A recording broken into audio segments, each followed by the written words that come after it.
মাগুরায় আসিয়ার উপর নির্যাতনের ঘটনায় বিচার কার্য শুরু হয়েছে ইতিমধ্যে এবং আদালতে তোলা হয়েছিল আসামিদেরকে। এবং স্বীকারোক্তিতে কি বলেছে প্রধান আসামি হিটু শেখ? সব দোষ নিজের কাঁধে চাপিয়ে নিয়ে ছেলে বউকে বাঁচিয়ে একই বলল হিটু শেখ, যা জানলে আপনিও যেন অবাক হবেন। ভিউয়ার্স, এ বিষয়ে জানতে সম্পূর্ণ ভিডিওটি দেখে আমাদের সঙ্গে থাকুন এবং শেয়ার করে অন্যদের দেখার সুযোগ করে দিন।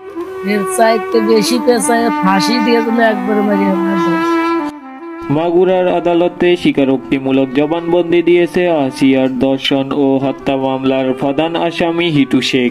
তার বয়স 47। শনিবার 15 মার্চ তাকে মাগুরার সিনিয়র জুডিশিয়াল ম্যাজিস্ট্রেট আদালতে তাকে হাজির করা হয়। বিকালে তার জবানবন্দি রেকর্ডও করা হয়। মাগুরার অতিরিক্ত পুলিশ সুপার মিরাজুল ইসলাম এ বিষয়টি নিশ্চিত করে বলেন, বিকালে শিশু ধর্ষণ হত্যা মামলার প্রধান আসামি হিটু শেখের জবানবন্দি নেওয়া হয়েছে।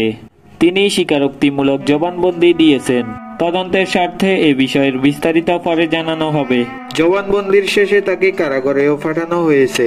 মাগুরার আইনজীবী সমিতির সাধারণ সম্পাদক শাহেদ হাসান টোকো সহ একাধিক সূত্রে জানান, 164 ধারায় হিটু শেখের জবানবন্দি নেওয়া হয়েছে। হিটু শেখ এই ঘটনার সাথে একাই জড়িত আছেন জানিয়ে বলেছেন, এই ঘটনায় আমি একাই ছিলাম, আমার সঙ্গ অন্য কেউ দেয়নি।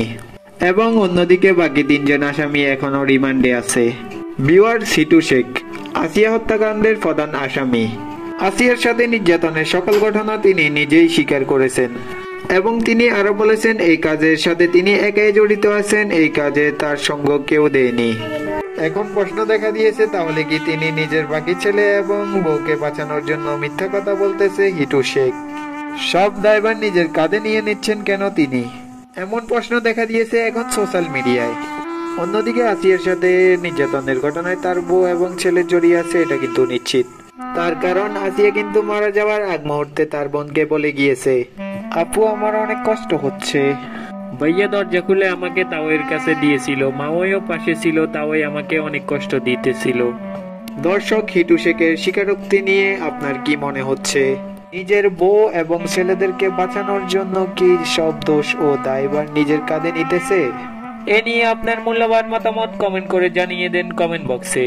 আর ওভার পাওয়ার আইমন চ্যানেলটিকে সাবস্ক্রাইব করতে মোটেও ভুলবেন না।